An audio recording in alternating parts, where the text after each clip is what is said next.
네, 본격적으로 오늘의 정치권 이슈 짚어보겠습니다. 김병민 경희대 개건교수, 서용주 더불어민주당 상근 부대변인 두 분과 함께합니다. 어서 오십시오. 어서 오십시오. 안녕하세요. 안녕하세요. 예, 교수님, 일단 이 자료를 어디까지 공개할지가 좀 쟁점이 될 수 있을 것 같아요. 어떻게 보십니까? 네, 지금 과거에 있었던 당시의 군의 감청 정보 등을 바탕으로 월북 등에 대한 낙인이 사실상 전 정부가 찍어놨던 사건으로 규정짓지 않습니까? 그 사건의 진실을 좀 밝혀내기 위한 자료를 어디까지 공개할 것인가 뭐 이런 얘기가 국회 내에서는 또 쟁점이 되는 것 같습니다. 예. 자료 공개 여부를 떠나서 그 누구도 여기에 대해서 문제를 삼지 못할 것은 사실상 유가족들이 정말 아버지, 남편의 죽음으로 피눈물을 흘리고 있는 와중이었고 여기에 그 소중한 골든타임, 생명을 살릴 수 있던 시간에 정부가 무엇했는가에 대한 진실을 밝히지 못한 상태 속에서 정부가 왜 구태여 월북이라고 확정적으로 낙인을 찍어야만 했을 것인가, 이 문제가 가장 크게 대두되고 있는 사건 아니겠습니까? 예. 정권이 바뀌고 나서 여러 내용들을 종합적으로 면밀히 검토해 볼 때 월북이라고 단정 지을 수 있는 확실한 근거는 없는 상태이기 때문에 이 사건을 원점으로 돌려놨다라고 봐도 무방할 것 같고요.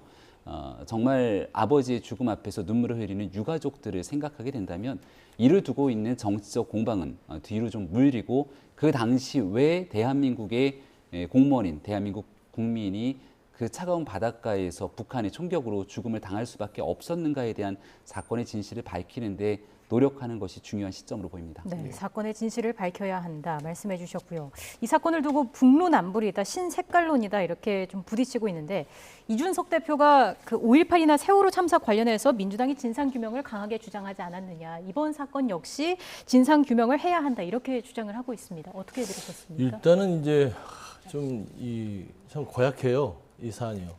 그러자면 이준석 대표 부분은 제가 이제 그거에 대해서 이제 답변을 드리자면 5.18하고 세월호를 끄집어내는 건 옳지 않습니다. 이건 전혀 다른 문제고요.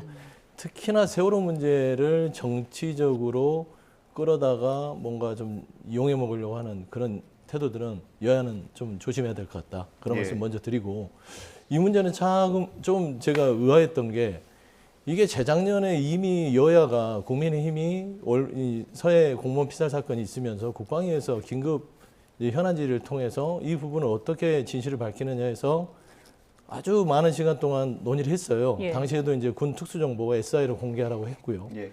그래서 이제 그거를 논박이 있는 상황에서 그럼 열람하는 걸로 하자 해서 당시에 국민의힘 국방위 정보위 간사들께서 말하자면 군 이제 특수정보를 열람을 했죠. 예. 그리고 이제 브리핑을 비공개로 해서 받았고요. 예. 그게 아마 제 기억으로 2020년 9월 24일입니다.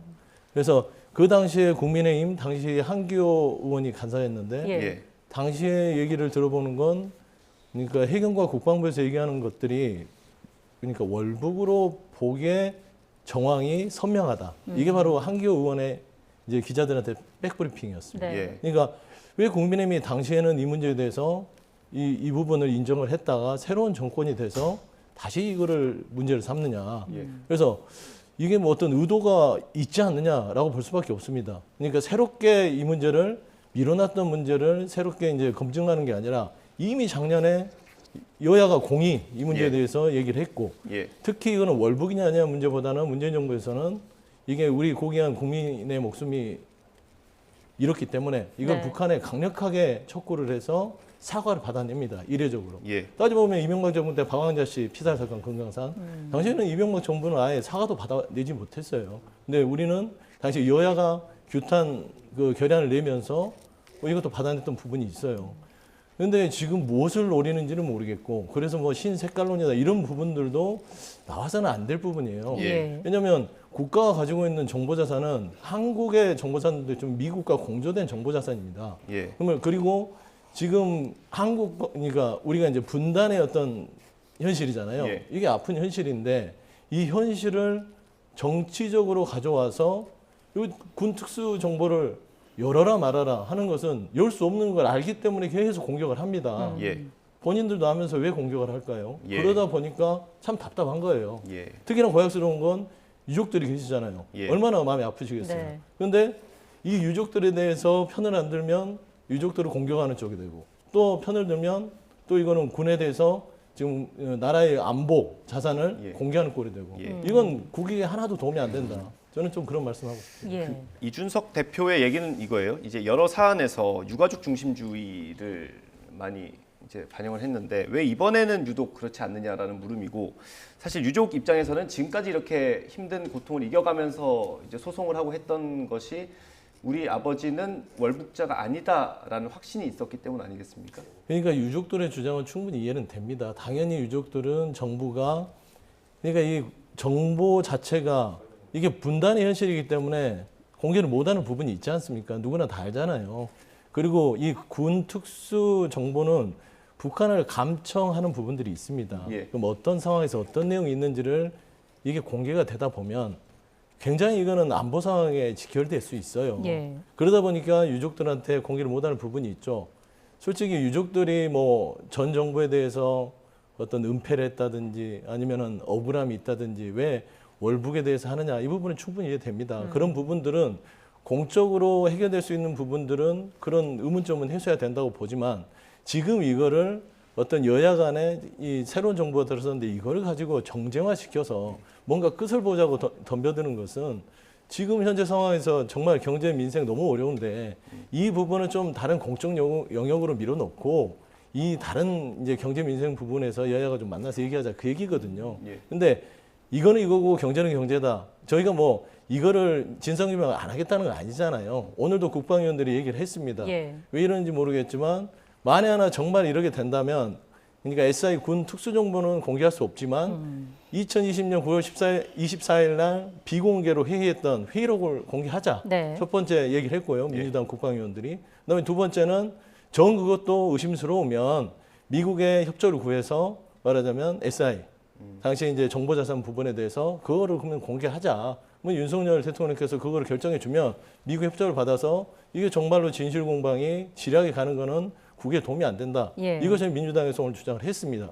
그래서 그 부분은 더 이상 이거를 이제 민주당의 어떤 뭐 북한 편을 든다든지 인권을 뭐 전혀 뭐 도외시한다든지 이런 프레임으로 가는 것들은 예. 전혀 도움이 안 된다. 다시 한번 말씀드리겠습니다. 예, 여기서 녹취를 먼저 좀 듣고 와야겠습니다. 말씀해 주신 대로 민주당이 새로운 반박을 내놨는데 당시 국민의힘도 우리처럼 월북이라 판단하지 않았느냐라는 겁니다.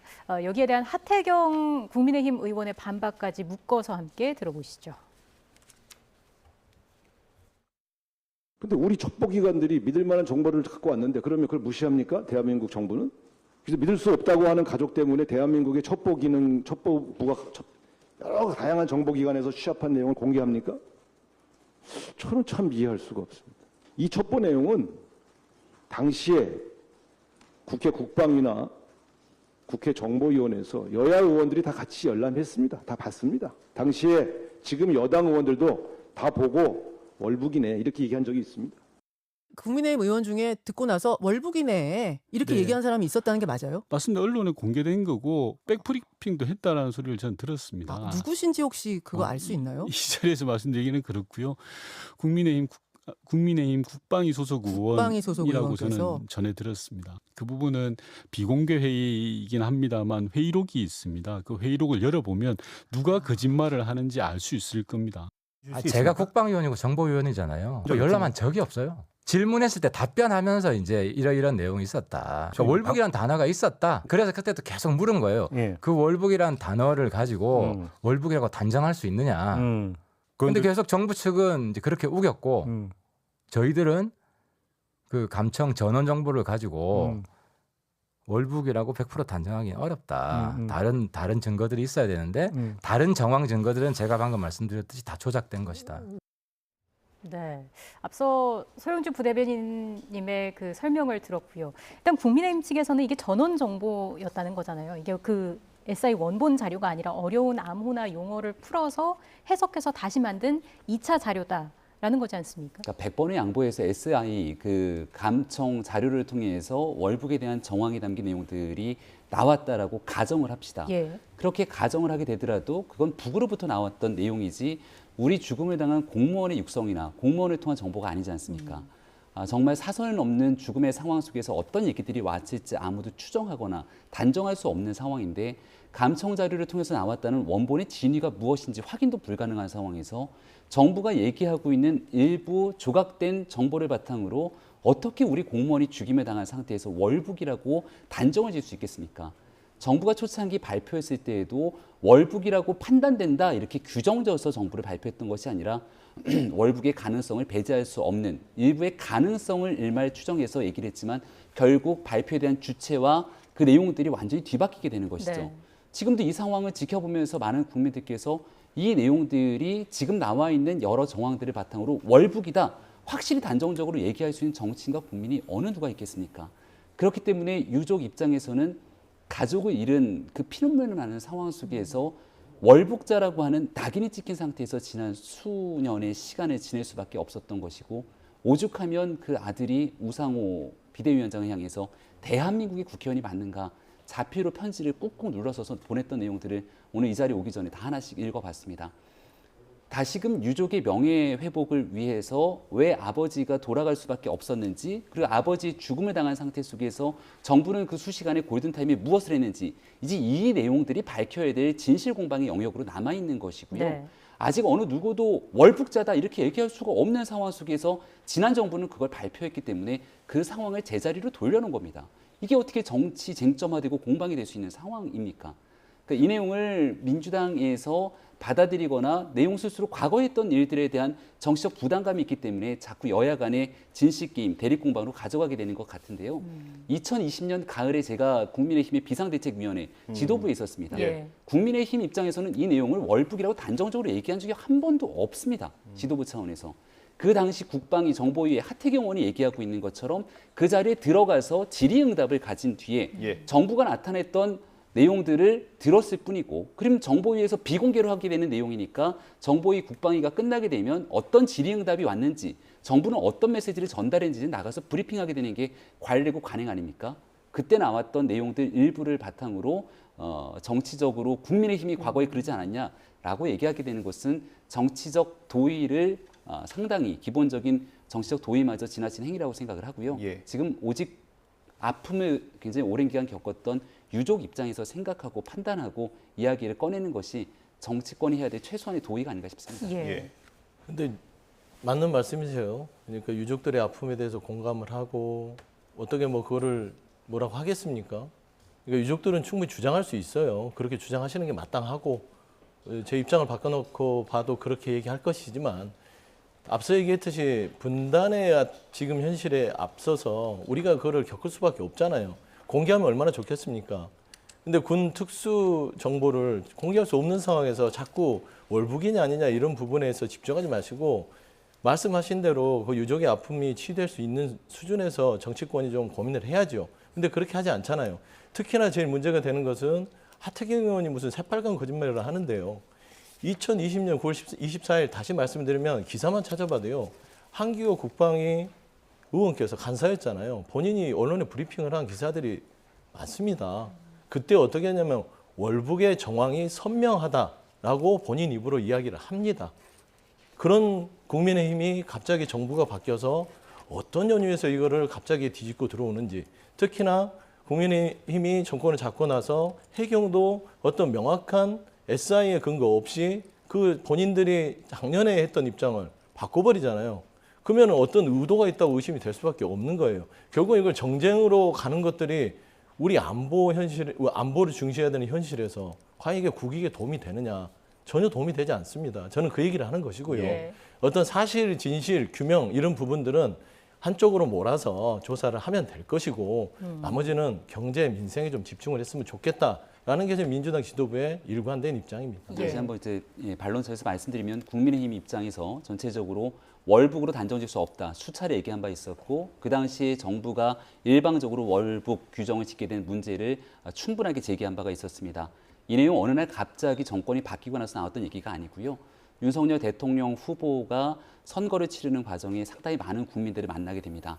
특히 그 국민들 가운데는 문재인 정부의 여러 정치 행위 속에서 아픈 기억을 갖고 있는 국민들의 원통함을 드러냈던 목소리들을 상당히 경청했고 예. 어떤 국민도 정부로부터 국가 폭력을 당할 수 없는 일 아니겠습니까? 예. 억울하고 잘못된 일이 있으면 정권이 바뀌고 난 다음에 그 유족과 국민이 말하고 있는 내용에 귀 기울이고 잘못된 일들을 바로잡아 나가는 게 정부의 역할이라고 생각을 합니다. 예. 거듭 말씀드립니다만 민주당 입장에서 월북이라고 단정적으로 얘기할 수 있는 정황 증거들이 있으면 그 내용들을 바탕으로 주장하면 됩니다. 근데 지금 민주당 입장에서도 월북이라고 명확하게 얘기하지 못하는 상태 속에서 지금 국민의힘 그리고 윤석열 대통령이 하고 있는 윤석열 정부에서 일어나고 있는 과거의 잘못된 일들을 바로잡는 행위들에 대해서 정치 공세로 몰아붙이게 되는데요. 지금 나와 있는 내용들 결국 서해에서 안타까운 죽임을 당한 공무원에 대한 월북으로 단정질 수 있는 어떠한 명확한 팩트가 없는 상황이라면 유족의 입장에서 판단하고 그 내용들을 다시 한번 살펴보는 것이 온당하다고 말씀드립니다. 예. 그러면 전 그래요. 국민의힘이 정말 그렇게 그 국민 한 사람 한 사람 아픔, 억울한 죽임에 대해서 그런다면 그러면 유호성 간첩 조작 사건에 대해서는 왜 그렇게 침묵을 할까요? 인격살인이에요. 예. 살아는 있지만 죽은 거 아니겠습니까? 뭐 검찰이 멀쩡한 사람을 간첩으로 만들어서 한 인생을 망쳤으면 거기에 대해서도 인권 차원에서 접근을 해야죠. 저는 그렇게 반론하고 싶어요. 그런데 분명한 거는 국민들한테 말씀드린 건 2020년 9월 24일 날 국민의힘의 국방위 간사가 어떤 이야기를 했는지 찾아보시면 지금 국민의힘의 주장이 얼마나 입장이 상반되게 바뀌었는지를 알 수 있다. 저는 그런 말씀을 좀 앞서 드리고 우리 싶습니다. 부대변인께서 5.18 세월호를 얘기했던 이준석 대표 얘기를 이런 내용들 끄집어다 같이 묶어서 얘기하지 말자고 하셨는데 이 내용 사건 하나에 대해서 언급하는 것이 아니라 또 다른 정치적 쟁점화된 내용들을 같이 묶어서 얘기하는 순간 유족에게 2차, 3차 가해를 가할 수 있습니다. 이 내용에 관련돼서 유족들의 아픈 목소리를 듣고 행동하고 하는 내용들에 대해서 그 내용들을 중심으로 좀 반론하고 이야기를 나눴으면 좋겠습니다. 아니 근데 저는 그래요. 저희가 고약하다고 얘기하는 게 유족에 대해서 편을 안 들면 2차 가해, 3차 가해 이 프레임을 깔고 들어가는 겁니다. 중요한 게 유족에 대해서는 아픔은 공감을 하는데 조금만 어떤 공세가 들어가면 유족 편을 안 들면 2차 가해, 3차 가해다. 그렇게 하는 것들은 계속 정쟁의 악순환밖에 되지 않는다. 저는 좀 그렇게 얘기할 수밖에 없어요. 그 내용이 마지막 마무리 좀 지면 저희의 언급이 아니라 우리 부대변인님께서 한번 돌아가셔갖고 이 유족의 아들이 우상호 비상대책위원장에게 글을 꾹꾹 눌러가면서 썼던 그 편지 내용들을 한번 읽어보십시오. 그러면 그 내용들이 국민의힘이 정치적 쟁점화 프레임을 위해서 오직 유족의 말을 듣지 않으면 2차 가해, 3차 가해라고 주장하는 것인지 유족의 주장인지 알 수 있을 겁니다. 예, 지금 이렇게 양쪽의 주장이 다르기 때문에 결국에는 그 기록을 봐야 결론이 나지 않겠느냐 이런 식으로 또 흐름이 이어가게 되는데 이게 모두에게 공개가 어렵다면 정말 그 정보를 필요로 하는 알고 싶어하는 유족에게만 공개하는 것은 어떻겠느냐 이런 이야기도 나오더라고요. 그러니까 이제 유족들한테 공개하는 부분들이 있으면 좋겠죠. 근데 이게 이제 아까도 오늘도 그랬죠. 윤석열 대통령께서 법과 원칙 얘기하셨잖아요. 법과 원칙에 따라서 처리하겠다. 결국은 이게 법과 원칙의 문제입니다. 그러니까 군 특수정보는요, 북한의 정보이기 때문에 우리는 특히 안보 부분에 있어서는 굉장히 엄격하게 정보를 다루고 있습니다.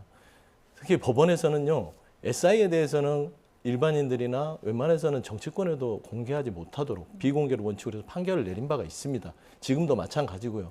그렇기 때문에 2020년에도 국방이나 정보에서 비밀인가 말하자면 이 허가증이 있는 분들만 그것도 열람을 허락했던 거예요. 그런데 이거는 이제 마음은 유족들한테 공개해서 시원하게 하고 싶지만 이게 남북의 대치 상황에서 군 안보라는 것들은 정말 유족의 아픔도 있지만 전체 나라의 안위도 있지 않습니까? 그거를 다 살펴서 해야 되기 때문에 그런 부분들은 조금씩 정치권이 지혜를 모아서 갈 수밖에 없다. 그렇게 말씀드리고 싶습니다. 이 시점에서 저희가 윤석열 대통령도 오늘 출근길에서 관련된 내용이 질의응답이 있었는데요. 준비가 됐으면 한번 들어보겠습니다. 저는 늘 어떤 그 자유민주주의와 법치라고 하는 우리 헌법 정신을 정부가 솔선해서 할 수 있는 일을 해야 되지 않느냐 하는 입장을 제가 뭐 전 정부의 중앙지검장이나 검찰총장 때부터도 늘 가지고 있었습니다. 뭐 그 생각에는 변함이 없고, 그래서 뭐 이런 국민들께서 국가가 국민 보호가 국가의 첫째 임무인데 막 그런 부분에 대해서 국민들이 의문을 가지고 계시고 이런 게 있으면은 정부가 거기에 대해서 뭐 소극적인 입장을 보이는 것이 마땅하지 좀 문제 있지 않느냐. 그래서 그 부분들 한번 잘 검토를 해보겠습니다. 시장 공무원 사건 관련해가지고 민주당에서는 신색깔론이다 이렇게 이야기를 하고 있는데요. 이거에 대해서 좀 어떻게 보십니까? 법과 원칙에 따라서 공정하게 처리하겠습니다.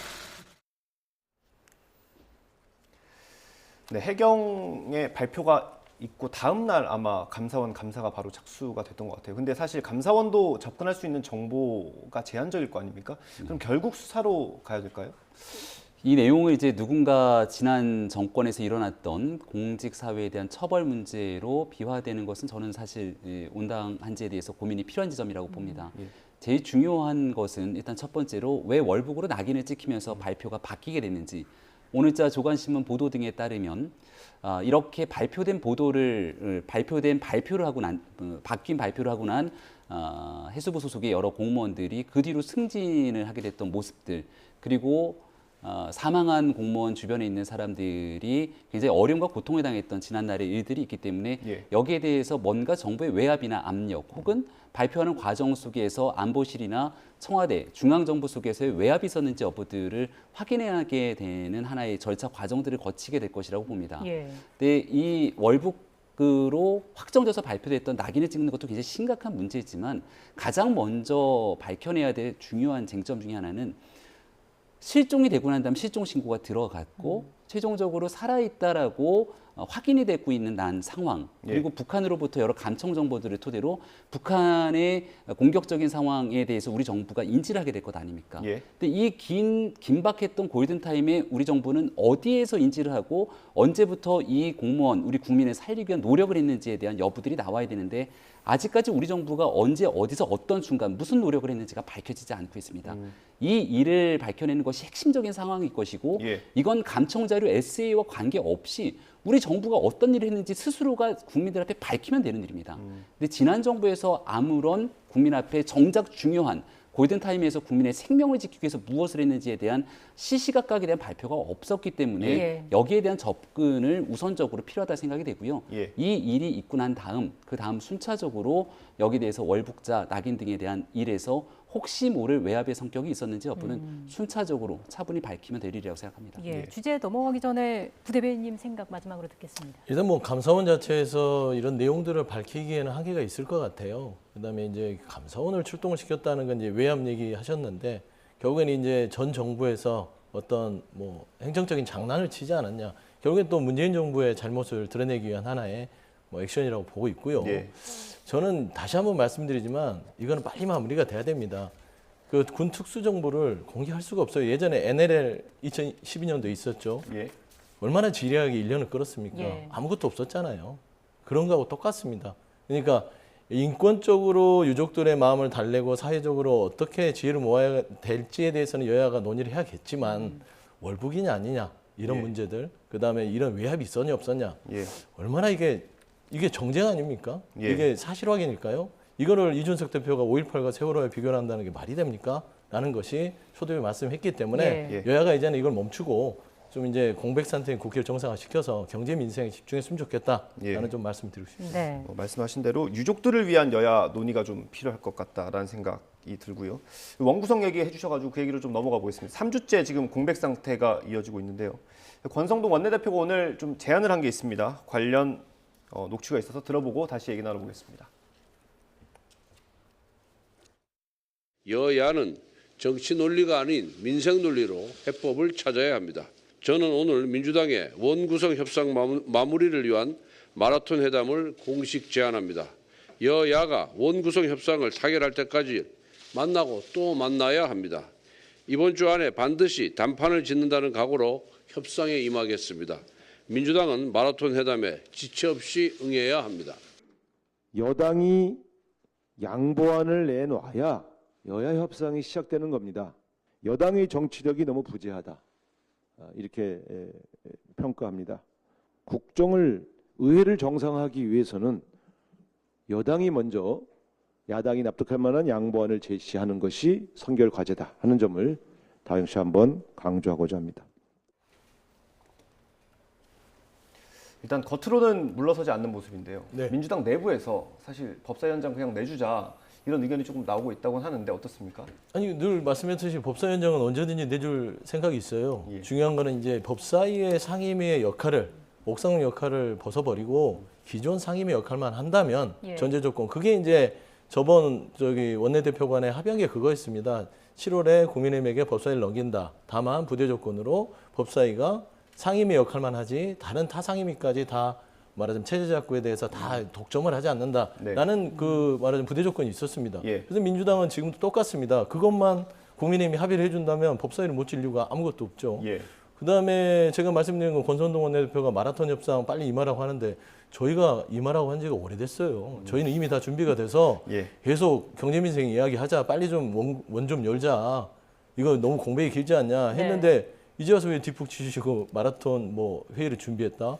좋습니다. 이제라도 나오셨으니까 좋지만 이거를 분명히 아셔야 돼요. 국정 운영과 책임은 여당이 국민의힘한테 있는 거예요. 그러면은 그 책임, 이 나라를 이끌어가는 부분들을 국민들이 선출해서 잘 한번 이끌어봐라라고 선택을 해줬으면 거기에 대해서 뭔가 이 책임을 가지고 야당이 민주당에게 이렇게 좀 할 테니까 협조해달라. 이렇게 할 테니까 협조해달라. 이렇게 하는 게 말하자면 집권 여당의 태도인데 아직도 야당처럼 국민의힘은 그냥 어깃장만 하고 전 정부 욕하고 민주당이 발목 잡는다. 이거는 국민들 보시기에 별로 좋지는 않습니다. 그래서 제가 봐서는 권선동 원내대표께서 마라톤 회의를 준비하셨으니까 다만 취지는 좋으나 마라톤이라는 부분들은 코스 설명이 있어야죠. 시작과 끝은 정해놓고 어떤 부분에서 어디에서 어느 시점에서 어느 부분은 양보하고 어느 부분은 우리가 좀 원하는 게 있다. 이런 자세한 것들을 먼저 던지고 가면 저희는 지금 이미 준비된 지가 오래됐다. 그런 말씀 드리고 싶습니다. 어떤 말씀해 주실까요? 중앙정부에서 해야 될 일들에 대해서 야당의 협조가 필요하고 함께 소통하기 위해서 노력을 한다면 말씀 주신 것처럼 여당의 무거운 책임감들이 있겠죠. 지금 있는 일들은 국회 내 원구성에 관련된 일들입니다.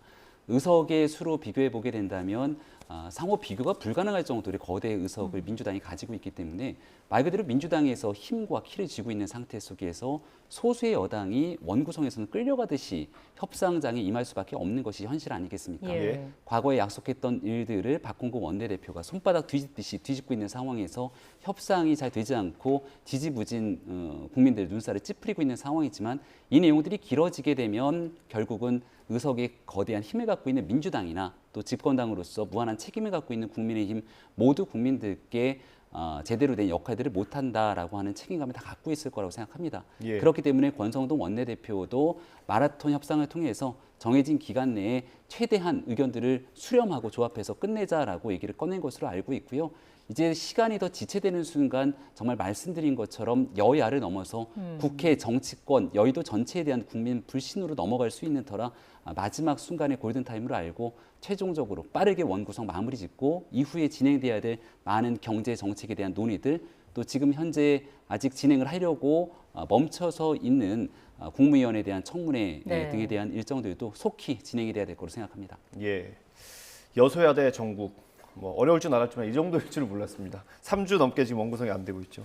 앞으로 어떻게 될지 지켜보도록 하고요. 오늘 국민의힘 최고위 얘기를 좀 해보겠습니다. 언성이 높아졌던 모양이에요. 저희가 영상으로 준비했는데 한번 들어보고 다시 얘기 나눠보겠습니다. 비공개 회의를 이렇게 일방적으로 없애시면 어쩝니까?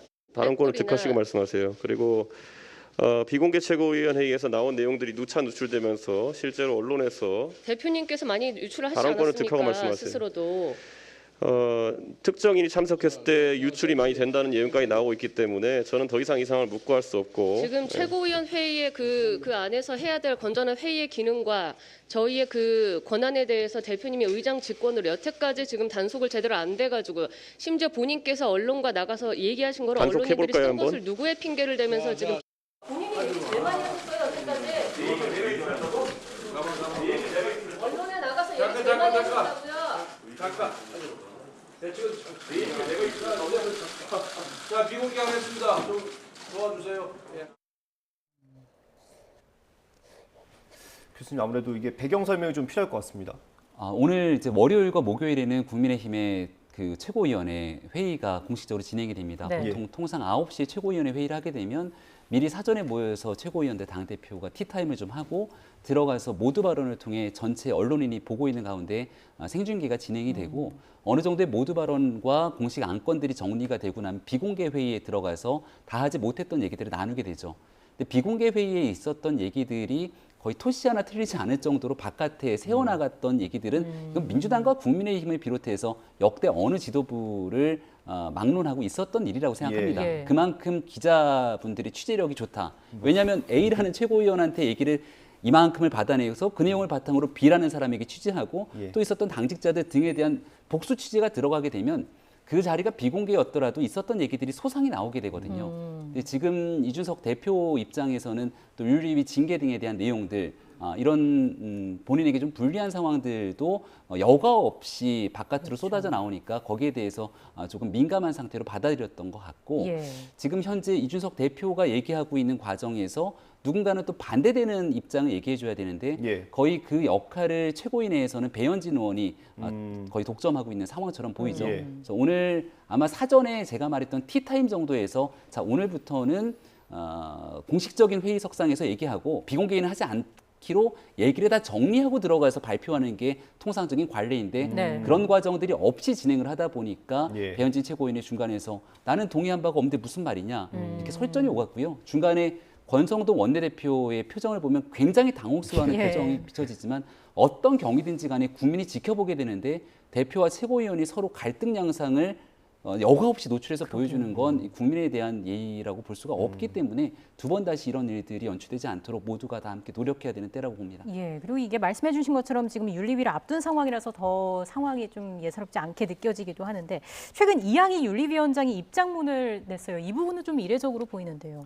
이양희 윤리위원장 입장에서는 윤리를 언제 열 건지도 공개를 하지 않았고 또 윤리위에서 어떤 징계 절차가 나올지 또 어떤 방식으로 이 내용을 다룰지에 대해서 전혀 바깥으로 공개된 바가 없는데 언론에 나온 보도들을 보게 되면 윤리위원회의 가이드라인을 제시하는 듯한 얘기들 그리고 윤리위원회의 활동들을 압박하는 얘기들이 또 기사화되는 것을 보면서 굉장히 당혹스러움을 감추기 어려웠겠구나 생각이 됩니다. 또 이준석 대표를 좋아하는 혹은 이준석 대표에 대해서 호의적이지 않은 진영이 같이 대결 양상이 굳어지는 것처럼 여론정이 형성되는 것도 이양희 위원장 입장에서는 굉장히 부담스러운 상황이었을 거거든요. 그래서 윤리위원회 날짜를 이제 오늘 발표가 된 것 같은데요. 언제 정리하게 될지. 여기에 대해서는 독립적인 기구로서 지위 여하를 막론하고 객관적인 사실을 근거로 활동을 하는 영역이니만큼 조금 차분히 윤리위가 어떻게 이 문제를 다루는지를 지켜보는 것이 당 전체적으로는 중요하지 않나 싶습니다. 죄송합니다. 이 국민의힘 얘기해서 하나만 더 여쭤보려고요. 그 윤리위 날짜나 이런 게 원래 이렇게 공개가 됩니까? 시간이랑 이런 게 지금 상세하게 20일 7시로 공개가 됐는데 이게 원래 이렇게 윤리위가 공개가 되나요? 여기에 대해서는 공개를 안 할 수가 없는 상황 아니겠습니까? 벌써 일부에서는 이 날짜로 공개가 됐다가 그 날짜가 아니라 또 날짜가 미뤄진다는 얘기를 이준석 대표가 언론 인터뷰를 통해서 얘기를 하게 되고 윤리위 차원에서는 우리가 날짜 정하지도 않았는데 어떻게 이런 얘기가 나오냐 서로 격화되는 과정이어서 이럴 때면 차라리 깔끔하게 몇 월 며칠 언제 윤리위를 개최한다고 정리하는 것이 빠르게 갈등을 좀 수습하는 국면이라고 생각을 하고요. 하지만 이게 특정 정치인 한 명을 두고서는 윤리위에 대한 내용들로 언론 보도가 계속 나가게 되는 순간 윤리위에 대한 기본적인 활동과 성격과 관계없이 국민의힘 전체에 받아들여지게 되는 정치적 타격이 될 수 있기 때문에 앞으로 이 문제에 대해서는 정말 이준석 대표뿐 아니라 모든 당내 구성원들이 조금 말을 아낄 필요가 있지 않나 생각합니다. 말을 아낄 필요가 있다. 알겠습니다. 민주당 얘기도 좀 해보면 오늘 윤리심판원이 열립니다. 최강욱 의원에 대한 징계 여부를 논의하게 되는데 박지현 전 위원장이 공개 목소리를 냈어요. 최 의원에게 무거운 처벌을 내려야 한다라고 했는데 박지원 전 위원장이 전당대회 출마 가능성에 대해서는 어떻게 보시는지요? 뭐 없진 않다고 봅니다. 박지원 전 위원장이 그 최강욱 의원에 대한 징계 부분은 위원장 시절에도 비슷한 메시지를 했고요. 지금 뭐 이제 그 윤리심판원을 앞두고 있는 상황에서 메시지를 낸 것들은 그런 부분에 있어서 본인 주장의 선명성을 다시 각인시키는 것과 더불어 지금 이제 곧 다가올 뭐 전당대회에 또 몸풀기가 아니냐라고도 볼 수도 있는 것 같아요. 박지원 위원장도 여러 가지로 보면 되게 정치를 하고 싶어 하셨고 본인이 또 뜻을 밝히신 바가 있어서 본인이 뭐 추구하는 바, 뭐 정치적인 선택을 하는 것은 말릴 수는 없지 않겠습니까? 네, 다만 이제 현재 그 윤리위 그러니까 이제 이준석 대표 국민의힘도 하지만 윤리라는 거는 정당 내에서 굉장히 독립적이고 중립적 기구입니다. 그래서 말하자면 일정 자체도 원래는 공개하지 않는 게 맞고요. 어떤 안건으로 어떻게 되는 장소 자체도 공개하지 않는 게 맞습니다. 은밀하게 해서 심판원에서 결정한 사안을 그냥 최고위 지도부에 올려서 어떤 결과를 이제 처리하는. 네. 근데 이제 이준석 대표 같은 경우는 당 대표이기 때문에 아마 이제 집중이 되다 보니 그런 것 같고 최강욱 의원 같은 경우도 아마 저는 한 분의 의원이긴 하지만 그렇게 집중도는 높지 않다고 봐요. 이준석 대표보다는. 근데 이게 맞물리는 거죠. 이준석 대표와 이런 부분에 있어서 어떻게 처리하는지 그런 부분이 관전 포인트가 될 것 같고 또 박지원 전 위원장이 계속 이 최강욱 의원에 대한 어떤 징계 부분에 대해서 어느 정도 좀 강한 말투를 했기 때문에 여기에 대해서도 좀 영향이 좀 있지 않을까. 하지만 윤리심판원이 뭐 그런 영향을 받지 않아야 될 텐데라는 좀 생각을 하게 됩니다. 최강욱 의원 같은 경우는 사실 그 강경 노선을 가던 그 그룹에서 어떤 중심 인물 아니겠습니까? 그래서 더 이번에 좀 관심이 가는 것 같거든요. 그럴까요? 근데 모르겠습니다. 그 최강욱 의원 자체가 뭐 좀 매파라고 해야 되나요? 강경파에 속하긴 하지만 이 문제와 그건 좀 별개의 문제죠. 정치적 성향이 좀 강하게 나가는 부분과 본인이 어떤 말 실수를 통해서 윤리위에서 어떤 품위 손상 부분들을 징계받는 부분은 좀 별개의 문제 같고요. 아마 이제 윤리위에서 그거는 잘 판단을 해서 거기에 적절한 결론을 내면 지도부가 잘 판단할 거라고 봅니다. 그 이재명 의원 같은 경우에는 당권 도전 결심을 좀 굳힌 것 같다 이런 보도들이 좀 나오는 것 같아요. 그러니까 지금 아무도 이재명 의원이 안 나온다고 말하는 사람 없더라고요. 뭐 여야를 막론하고 다 그냥 규정사실화 돼 있는데 저는 그렇습니다. 이제 정황상은 여러 가지 정치 상황은 나오는 게 어떤 뭐 상수처럼 돼 있지만 아직은 이재명 의원이 본인 입으로 출마를 하겠다라든지 어떤 거기에 대한 암시를 주는 어떤 메시지를 준 적은 없어요. 아마 제 생각에는 장시간 좀 고민을 하는 것 같고요. 최근에 이제 본인 지역구에서 뭐 개혁의 딸들과 만나서 어떤 언행 부분들을 타일렀던 부분은 본인이 대선 후보였기 때문에 당의 분란을 초래하는 부분들의 책임감을 가지고 어떤 좀 지도자로서 나선 게 아니겠냐라고 하는 것이 이게 어떤 당권 도전을 위한 몸풀기라고 보기에는 아직은 좀 이르다라고 좀 말씀드리고 싶습니다. 교수님 마지막 짧게 전망 어떻게 하시는지 들어볼까요? 이재명 의원 입장에서요. 뭐 여야 공의 막론하고 전당대회 출마를 위해서 한 걸음씩 순차적인 일정들을 수행해 나가고 있다. 우리가 답정너라고 얘기를 하고 있는데 결론은 정해져 있는 것 같고 민주당 내에서 이제 누가 된다 안 된다 이런 식의 얘기 논쟁들이 크지 않습니까? 이재명 의원을 둘러싸고 있는. 근데 저희가 지난날 겪어봤던 당내 갈등 구조 또 뭘 좀 딛고 넘어서기 위해서는 누가 안 된다고 백날 얘기가 되지가 않습니다. 그 사람이 안 되는 것이 아니라 새로운 변화와 혁신의 주체로서 누군가가 국민의 뜻을 바탕으로 한번 새로운 리더가 나와줘야 되는데 민주당 입장에서는 그런 새로운 리더의 출현이 이재명 의원을 뛰어넘게 가능한지 아닌지에 대한 여부가 이번 전당대회를 바라보는 핵심 쟁점이라고 봅니다. 네, 알겠습니다. 여기서 이야기 마무리하겠습니다. 김병민 경희대 교원 교수, 서용주 더불어민주당 상근부 대변인 두 분과 함께했습니다. 고맙습니다. 고맙습니다.